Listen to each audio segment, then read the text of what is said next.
지난 8월 15일 날 제24주년 광복절 날에 가까운 일본에는 이 태풍 크로사가 지나갔습니다.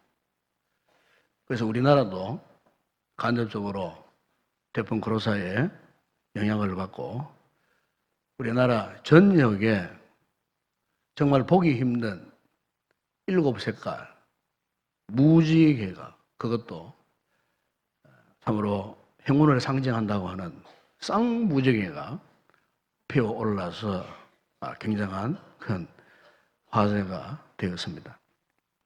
참 너무나 아름다운, 제가 한 컷을 이렇게 준비했습니다만 너무너무 아름다운 이런 무지개가 이렇게 피어올랐습니다.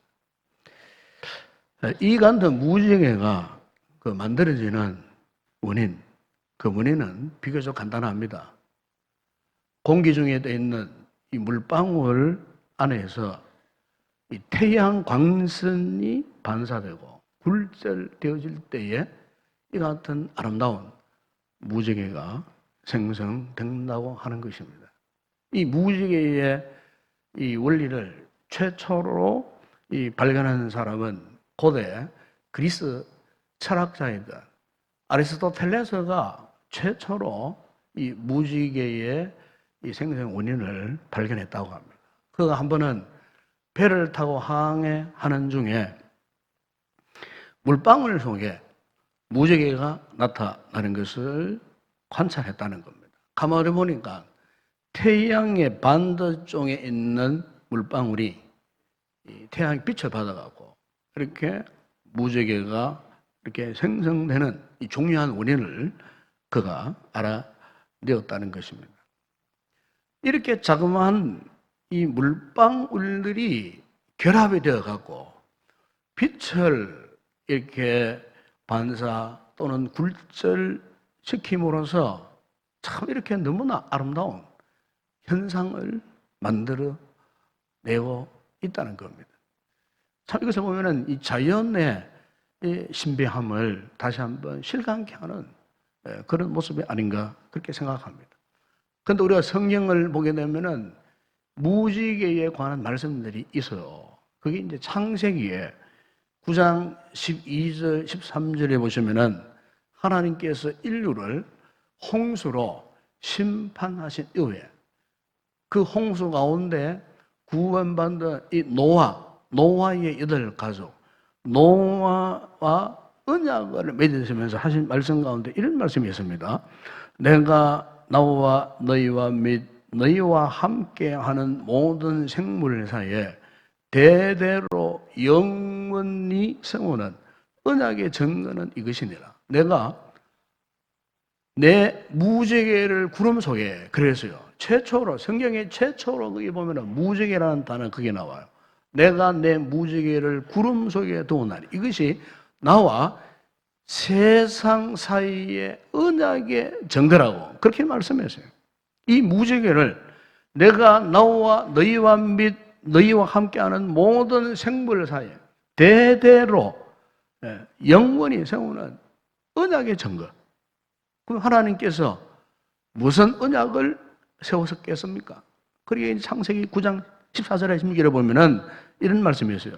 내가 구름으로 땅을 덮을 때에 무지개가 구름 속에 나타나면 내가 나와 너희와 및 육체를 가진 모든 생물 사이에 내 언약을 기억하리니 다시는 물이 모든 육체를 멸하는 홍수가 되지 않을 것이라는 거예요. 다시 말하면은 다시는 이 세상을 물로서 세상을 심판하지 않겠다. 홍수로 이 세상을 심판하지 않겠다 하는 이 언약, 약속을 하나님께서 무지개를 통해서 상징적으로 노아에게 약속하셨다는 것입니다. 그러므로 성경에서 말씀하는 이 무지개는 언약의 무지개예요. 이것은 오늘 우리의 입장에서는 하나님께서 너희를 반드시 구원하겠다. 구원해서 하나님의 자녀 삼겠다. 그래서 하나님의 자녀가 된 우리에게 이토록 놀라운 일곱 색깔 이 아름다운 영영한 빛을 발하는 이 무지개처럼 구원받은 하나님의 자녀, 하나님의 백성인 오늘 우리에게 이와 같은 예수 그리스도를 중심으로 살아갈 때에 참 다양한 각양각색의 은혜, 이 은혜를 내가 너희들에게 풍성하게 공급해 주겠다. 여러분, 하나님께서 우리 성도들에게 이 같은 약속을 하신 거예요. 이 같은 약속을 받을 자격이 누구겠습니까? 하나님의 이 거룩한 임재, 이 임재를 경험하는 사람들.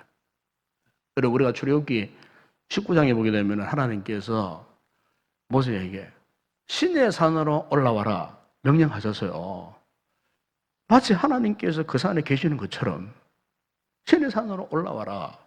하지만 사실 하나님이 그 산에 계신 것이 아니고 하나님이 그 시내산에 임재해서 내려오신 거예요. 이렇게 시내산에 임재하신 하나님께서 시내산에 올라온 모세에게 두 가지를 주셨어요. 먼저 하나는 율법을 주셨어요. 즉 하나님의 말씀을 주셨어요. 그리고 또 하나는 성막에 관한 청사진을 주셨어요. 그럼 여러분, 왜 하나님께서 율법만 주시지 않고 성막에 관한 청사진, 즉 설계도를 주셨을까? 그 이유는 분명했어요. 그 성막을 통해서 내가 너희들 가운데 거하겠다. 이스라엘 백성들이 광야 생활을 합니다. 12지파가 문무러질 때는 동서남북으로 세 개의 지파별로 자리를 배치하고 진을 쳐요. 그러면 그 진 한 중앙 가운데 무엇이 좌정해 있느냐면 하나님의 이 거룩한 성막이 좌정해 계셨어요. 하나님의 거룩한 성막이 계시는 그곳에는 항상 구름이 머물러 있었어요. 구름이 머물러 있을 때는 진을 치고 한 달이든 6개월이든 1년이든 몇 년이든 그곳에 머물러만 했어요. 그런데 어느 날 갑자기 구름이 떠오릅니다. 그러면은 이제 그들이 성막을 이제 다 거두어서 이제는 들고 구름이 가는 그 방향을 하여서 이동하는, 구름이 머물면 진을 치고 구름이 떠면 이동하고, 그리고 항상 진을 치든 이동을 하든 항상 이스라엘 백성들의 그 진 중에는 이렇게 하나님의 거룩한 구름, 바로 성막 위에 보면 그 구름이 40년 동안 이스라엘 백성들이 광야 생활할 때에 한 번도 떠난 적이 없었어요. 항상 그들을 지키고 항상 그들 맨 앞장서서 그들을 인도하시고, 여러분, 이스라엘 백성들이 광야 생활에서 그들은 눈으로 목격을 했어요. 하나님의 거룩한 임재의 그 상징 구름, 그 성막 가운데 있는 하나님의 거룩한 임재를 그들은 직접 눈으로 목격하고 경험을 할 수가 있었다는 겁니다. 그런데 어느 날 이 하나님의 거룩한 임재하심이 성막 안에만 머물러 있었던 것이 아니었어요. 이스라엘 백성들이 먼 눈으로 바라보고만 있지는 않았다는 거예요. 이 놀라운 사실을 신약의 요한복음에서 사도 요한의 1장 14절에서 이렇게 말씀합니다. 말씀이 육신이 되어 우리 가운데 거하심에 우리가 그의 영광을 보니 아버지의 독생자의 영광이요 은혜와 진리가 충만하더라. 여기 보시면은 말씀이 우리 가운데 거하셨어요. 바로 예수님이 말씀으로 우리 가운데 거하셨다는 말씀 아니겠어요? 여기 보면은 특별히 거한다는 말이 굉장히 중요한 단어예요. 여기 거한다는 말은 텐트를 친다, 그 뜻이에요. 텐트를 친다, 장막을 친다. 마치 이스라엘 백성들이 광야 생활할 때에 그들이 진중하게 하나님의 그러한 성막이 장막을 치고 그들과 함께 하신 것처럼 예수 그리스도께서 말씀으로 우리 가운데 오셔서 우리 가운데 어떻게 해요? 텐트를 친다. 이것은 단순히 함께 한다는 말의 의미만이 아니에요. 더 중요한 것은 함께 하는 것이 아니고 항상 우리 안에 머물러 계시면서 우리와 함께 먹고 마시시, 우리와 함께 동거하겠다. 동거하시는 그 예수님. 구약시대의 성막은 사실 이스라엘 백성들에게는요, 두려움의 상징이었어요. 왜냐하면 성막의 구조를 보면 잘 알고 있어요. 성막이 있으면은 맨 바깥들이 있어요, 바깥들. 이 바깥들에는 누구든지 일반인들도 그게 뭐 예수에게 참여하기 위해서 참여할 수가 있었어요. 그러나 한 단계 더 성막 안에 들어가면요, 성소가 있어요. 이 성소는 일반인들이 접근할 수 없는 지역이에요. 여기에는 제사장들만이 들어갈 수 있는 영역이에요. 거기에서 떡상에 떡을 진열하고 등잔불을 이렇게 바꾸기도 하고, 그게 필요한 거룩한 이 성구에 대한 청소도 하고, 마찬가지 이런, 여기에는 제사장만이 들어갈 수밖에 없어요. 다른 사람이 들어가면 적사, 죽을 수밖에 없어요. 그 다음에 정말 중요한 은밀한 곳은 이 지성소입니다. 이 정소에는 1년에 딱 한 번, 그것도 누구만? 대제사장, 제사장 가운데 최고의 대표격인 대제사장 딱 한 사람만이, 그것도 1년에 딱 한 번, 대속죄일 날 한 번만 거기에 들어갈 수밖에 없었어요. 그리고 이 같은 성막의 구조를 보게 되면은 구약시대 이스라엘 백성들은 감히 하나님의 임재를 눈으로는 볼 수는 있어요. 구름을 보면 알 수 있듯이. 그러나 그 하나님의 임재를 직접 경험할 수는 없었어요. 제사장 한 사람만이 지성소에 들어가서 그룹 위에 피를 뿌리고 그 하나님의 거룩한 임재를 경험했고, 대제사장조차도 잘못하면 죽기 때문에 그의 큰 예복에다가 실을 매달았고 밖에 걸쳐놓고 방울을 달고 들어가요. 그러면은 방울 소리가 나면 살아있구나. 방울 소리가 나지 않으면 죽었다. 이렇게 알 수 있도록, 죽으면은 그 끈을 잡아당겨가 시신을 끄집내기, 그렇게 할 정도로 구약시대의 성막은요, 아무나 접근할 수 없는 그야말로 두려움의 상징 가운데 하나가 이 구약시대의 성막이었다는 것입니다. 그런데 여러분, 놀라운 사실은 이같이 철저하게 차단되고 구분되었던 이 성막이 완전히 개방되는 날이 있었어요. 그때가 언제였겠습니까? 바로 그때가 예수 그리스도께서 십자가에서 죽임을 당하실 때에 성전 안에 놀라운 일이 일어났어요.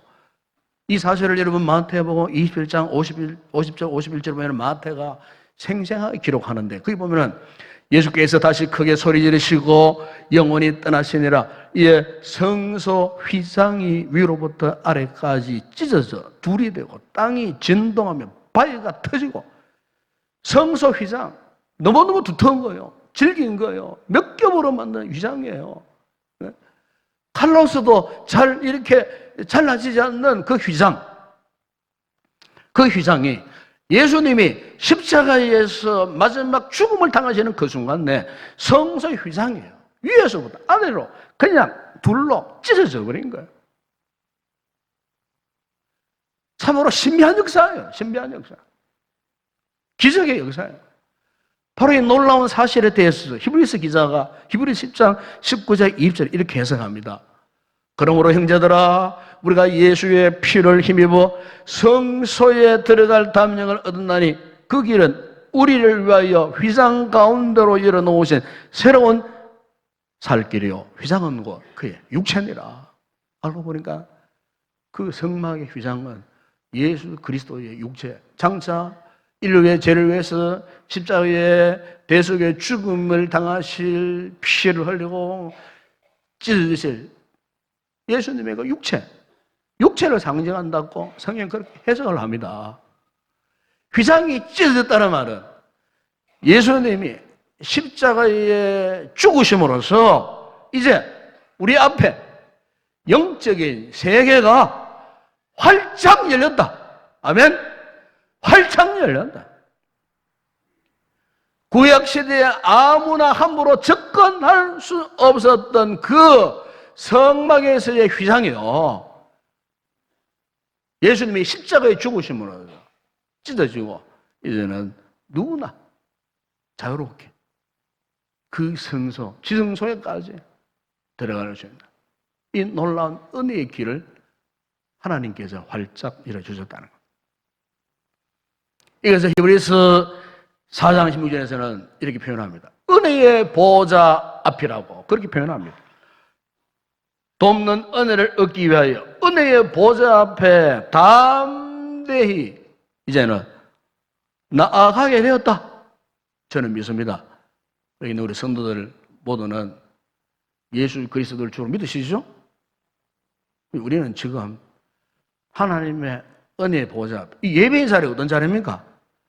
지금 하나님의 은혜의 보좌 앞에 이렇게 우리가 앉아 있는 거예요. 우리의 삶 가운데에 하나님의 은혜의 통로가 활짝 열려 있어요. 예수 그리스도를 믿을 때에 하나님의 은혜의 생명의 역사가 이미 우리의 심령을 지금 장악하고 옛 저주받은 영혼, 마귀의 자녀였던 우리의 신분이 하나님의 자녀로 격상승되는 그 순간에 여러분 우리 심령에 지금 하나님의 은혜의 생명의 물줄기가 가득가득 넘치는 상태, 새 생명의 역사, 은혜의 역사가 우리 가운데 일어났다는 거예요. 자, 그렇다면 여러분, 하나님께서 왜 구태여 그 아들 예수님을 통해서 이 같은 은혜의 새로운 역사의 장을 열어놓으셨는가? 그 이유가 뭔가? 궁금하지 않습니까? 이걸 아셔야 돼요. 왜 우리가 이런 은혜를 받게 되었을까? 그 이유가 뭘까? 왜 하나님께서 우리에게 이 놀라운 은혜를 베푸셨을까? 그 이유가 뭘까? 목적이 뭘까? 바로 오늘 본문은 우리에게 분명히 말씀합니다. 우리를 당신의 거룩한 처소로 삼으시기 위해서. 거룩한 처소로 삼으시기 위해서. 고린도전서 3장에서 바울은 말씀합니다. 너희는 너희가 하나님의 성전인 것과 하나님의 성령이 너희 안에 계신 것을 알지 못하느냐? 21절, 22절 본문에 보면 이렇게 거룩한 하나님의 성전이 된 우리가 어떤 존재라고 말씀합니까? 그의 안에서 건물마다 서로 연결하여 주 안에서 성전이 되어가고 너희도 성령 안에서 하나님이 거하실 처소가 되기 위하여 그리스도 예수 안에서 함께 어떻게 해요? 지어져 가느냐. 함께 지어져. 여러분 이것이 오늘 우리의 믿음의 정체성입니다. 이 교회의 정체성. 우리 믿음 생활의 본질.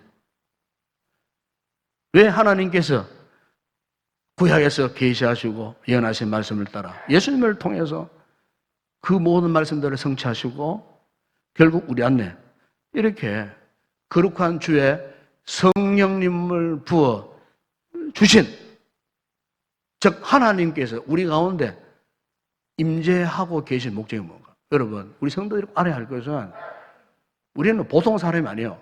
지금 우리 속에 누가 계시기 때문에요? 하나님의 거룩한 영이 계세요. 그리스도 영이 자성에 계세요. 저 세상 사람들, 아주 예수 믿지 않는 사람하고는 근본적으로 달라요. 성경적으로 말하면 그들은 아직까지 마귀의 자식들이에요. 마귀의 지배를 받고 있는 사람들이에요. 영이 다르다 그 말이에요.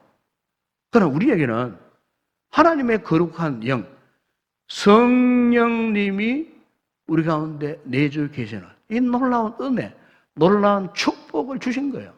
여러분 믿으십니까? 왜 이런 축복을 주셨을까? 바로 이것 때문에요. 거룩한 처소가 되어 함께 지어져 가도록 하기 위해, 함께 지어져 가도록 하기 위해. 여기 함께라는 말이 정말 중요한 단어예요. 남만 하나님께서 거하실 처소가 아니라는 거예요. 남만 하나님의 성전이 아니라는 거예요. 오늘 여기 예배드리는 우리 모든 성도들 한 사람 한 사람이 알고 보면 다 하나님의 이 거룩한 처소, 성전이에요. 이 성전이 모여서 하나님의 거룩한 공동체, 교회, 에클레시아, 이 교회가 되는 거예요. 주의 성전, 하나님의 거룩한 이 성전이 우리 성도 한 사람 한 사람이 함께 모여서 함께 잘 지어져가는 모습, 이거 자체를 두고 교회, 하나님의 거룩한 성전, 우리가 들은 이 예배당은 예배당에 불과할 뿐이에요. 이 예배당을 성전이라 말하면 안 돼요. 이건 예배당이에요, 예배당. 그러나 우리 성도 한 사람 한 사람의 이 존재가 뭐냐? 하나님의 그러한 성전. 여러분, 우리의 존재 가치가 이만저만 위대한 게 아니에요. 어찌하여 죄 많은 우리 인생, 타락하고 저주받아야 할 우리 인생을 하나님께서 이토록 사랑하셔갖고 이 예언의 말씀들이 주님을 통해 다 이루어진 그 축복의 역사들이 우리의 지금 10년 가운데 증거로 성령님이 오셔서 당신의 몸된 성전 삼으신 거예요. 여러분, 얼마나 여러분 감격스럽습니까? 여러분, 얼마나 기쁘고 즐거운 일이에요. 사도 베드로는 이 놀라운 사실에 대해서 베드로전서 2장 5절에서 이런 말씀을 했어요. 너희도 산돌같이 신령한 집으로 세워지고. 산돌, 여러분, 돌이 무슨 생명이 있겠어요?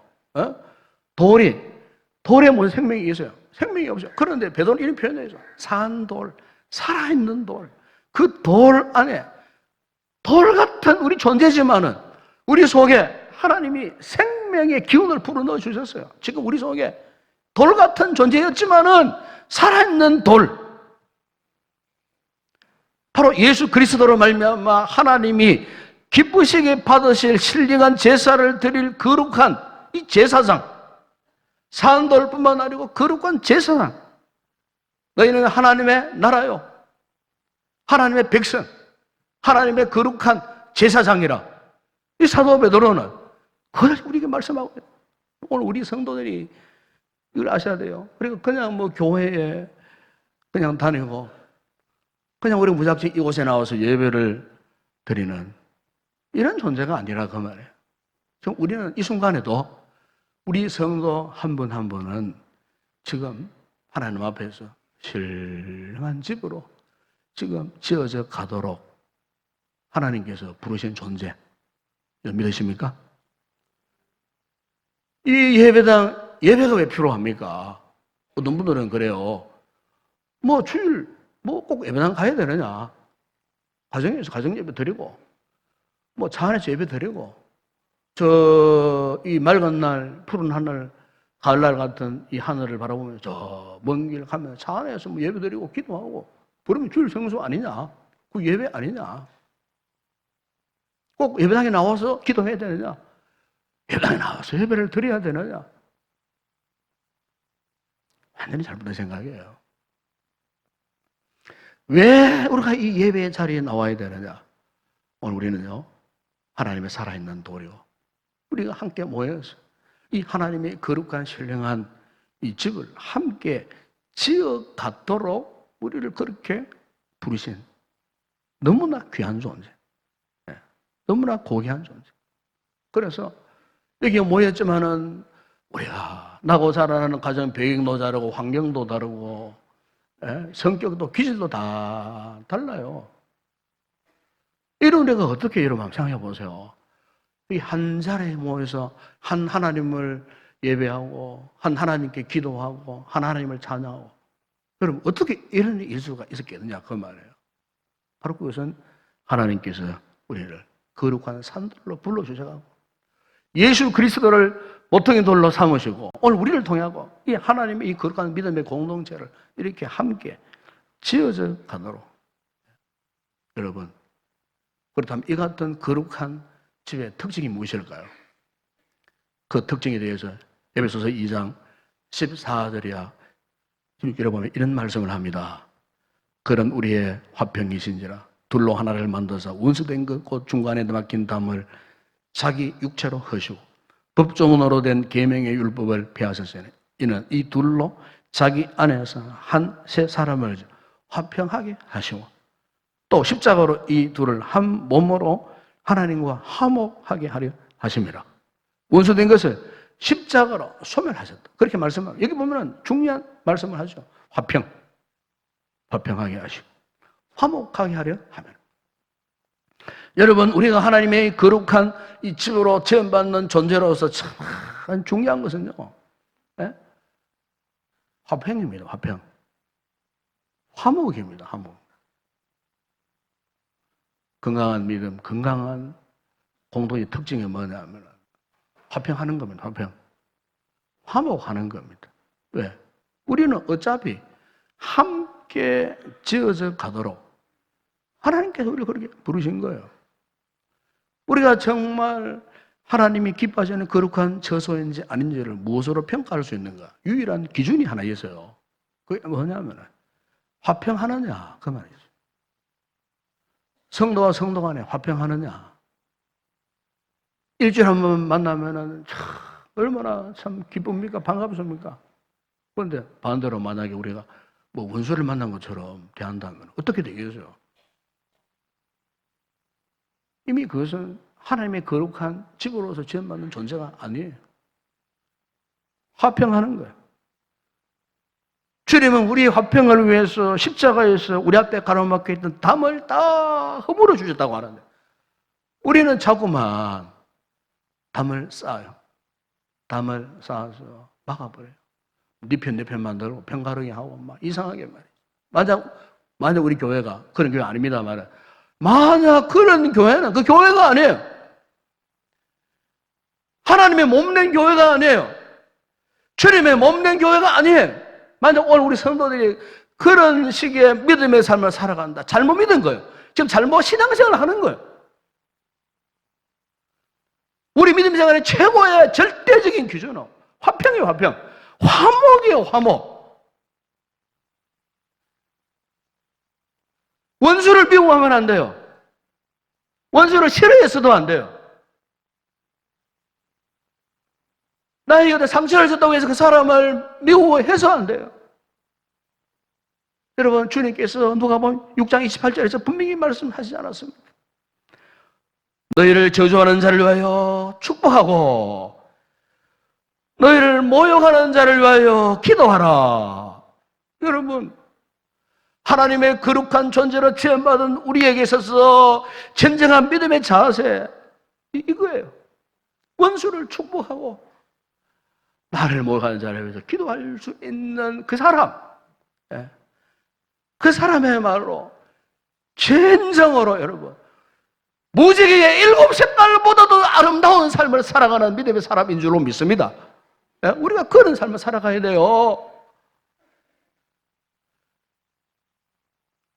원수를 품을 수 있는 그런 마음 위에서 기도할 수 있는 그 믿음, 여러분, 바로 이 사람이 진정 하나님의 성령의 은혜를 입고 구속의 은혜를 입고 함께 지어져 가는 진정한 거룩한 존재, 하나님이 진정 기뻐하시는 거룩한 성도의 모습인 줄로 믿습니다.